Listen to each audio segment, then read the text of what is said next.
Welcome to the Real News Network, coming to you from Washington, D.C. We're at the conference America's Future Now, and I'm joined now by Thom Hartman. He's the host of the Thom Hartman program, certainly one of the biggest liberal progressive radio talk shows in America, maybe the biggest. Thanks for joining us.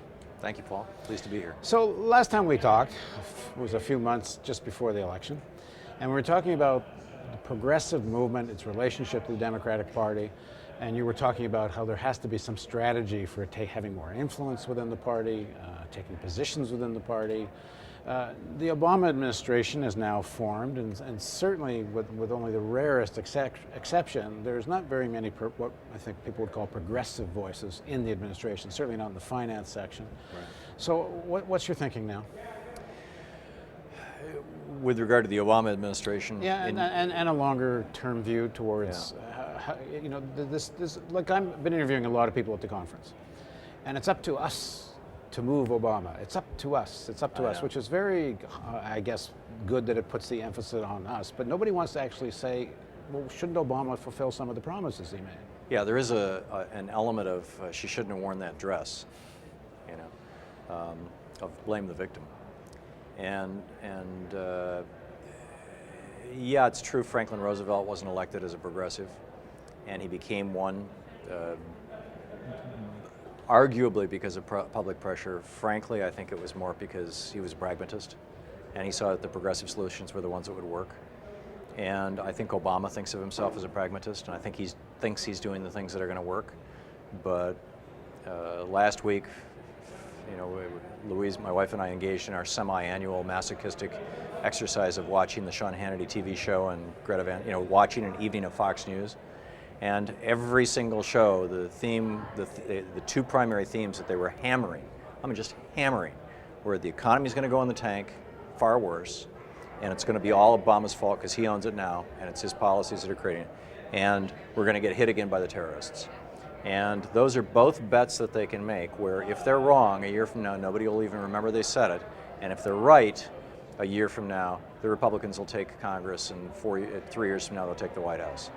And if they're right in a big way, if they can convince enough of Americans that this is their meme, not ours.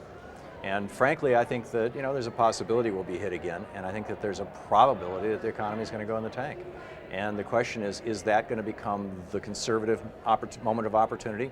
Because that's what Gingrich is setting it up for right now. That's what Hannity and O'Reilly and all these guys, they're setting it up for. Or is it going to become the progressive moment of opportunity when Barack Obama finally begins behaving like Franklin Roosevelt? And what would that mean? What would he do to finally behave like Roosevelt? Well, FDR drove the economy from the bottom up. He realized that an economy is made of supply and demand. Supply is called productivity, worker productivity, and demand is called wages. The thing that produces demand is wages. So you can't have, Reagan's fantasies notwithstanding, you can't have supply in excess of demand. Demand pulls supply. And from literally the founding of this country until the 1980s, supply, productivity, and demand, wages, roughly tracked each other continuously. There were a few blips along the way, the Civil War, the Great Depression, but by and large they pretty much tracked each other right up until the 1980s. And then they started splitting off quite significantly. And the reason why supply was able to continue going up, even as demand leveled off, was because demand driven by wages got supplemented as a consequence of Alan Greenspan's policies with demand driven by the availability of credit. And what has happened now in the last 2 years is that we've hit the limit of our credit. And so demand can no longer be driven by credit. And now, Roosevelt never even had that luxury of trying to drive demand with credit. He drove demand with the wages. He said the government's going to be the employer of last resort. He created the WPA and the CCC and all these other, three-letter acronym agencies. They were basically, the government is the employer of last resort. You're going to have a job no matter what. It's going to be a job that's going to pay enough that you can actually have a home, not necessarily buy one, but you can have a home. You can put your kids through school. You can buy clothes. You can buy food. We're going to put America back to work. And it was, a really significant chunk of GDP. If you look at the spending from 32 or 33 really up until 38 or 39, it was in today's dollars, depending on 37 was the aberration when 36 and 37 when it dropped. But by and large in today's dollars, it'd be around $2-3 trillion. Obama's doing nothing close to that, number one. Number two, you've got people, even Paul Krugman, who say, well, really the thing that finally catapulted us out of the Great Depression was World War II. And it wasn't like a war is a great way to get out of a depression. It's a lousy way. In fact, it's the most inefficient form of economic stimulus because you're taking all this money and putting it into things that you blow up. And so, you know, for $100 million spent on bombs that get blown up, you get nowhere near the value. Yeah, there's some circulation of wages, but nowhere near the value of $100 million put into a school that lasts for 60 years. So, but nonetheless, the financial stimulus of World War II was 120% of GDP. Well, you know, GDP right now is $14 trillion. So that means that we'd have to be spending $16 trillion to have the same kind of stimulus that we had as a consequence of World War II. I think if you take out the war component, the inefficiency of war, and you converted that into WPA kind of programs, it could be half of that, or maybe even a third of that. We're still talking $2, $3, $4 trillion worth of stimulus.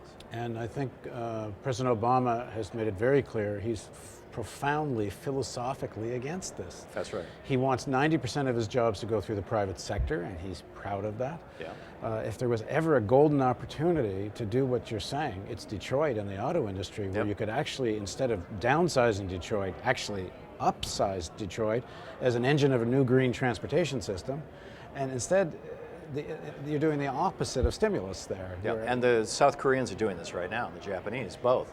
They're offering a multi-$1,000 basically cash payment, the tax credit is what we would call it, if you buy a new car.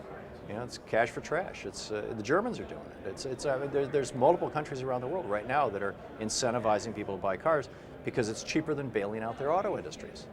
Well, this seems so rational and so obvious to you, and it seems so rational and obvious to me, but we're not, people like us and this kind of point of view is not being heard, at least as far as I can tell, in the White House. So in the next segment of our interview, let's talk about what people do about that. Please join us in the next segment of our interview with Thom Hartman.